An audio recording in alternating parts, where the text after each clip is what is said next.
A partial government shutdown has been averted. The president this afternoon signed the spending bill into law that Congress passed yesterday.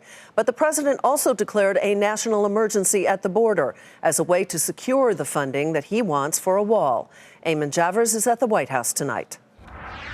The White House says that as a result of today's action, there's going to be about $8 billion in spending on a border wall at some point in the future. Here's how the numbers break down. Starting with yesterday's spending bill that was passed in both the House and the Senate, that's $1.37 billion from congressional appropriations. The White House is also going to tap into $600 million from Treasury's drug forfeiture fund and an additional $2.5 billion from the Department of Defense's drug interdiction program. $3.6 billion, that's the chunk of money that the president has access to as a result of this national emergency declaration. That comes from the Department of Defense's military construction budget. So the president would like to get this spending going as soon as possible, given that he says there is an emergency at the southern border, but he also acknowledges there could be legal action ahead.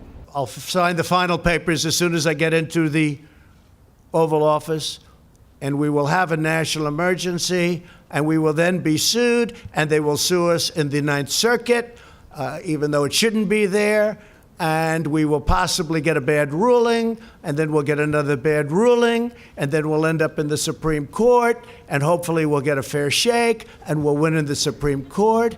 The president there predicting a long legal battle ahead, and Democrats seizing on one of the comments that the president made in the Rose Garden, in which they say he suggested that this isn't an emergency at all. I could do the wall over a longer period of time. I didn't need to do this, but I'd rather do it much faster. And I don't have to do it for the election. I've already done a lot of wall for the election, 2020. And the only reason we're up here talking about this is because of the election.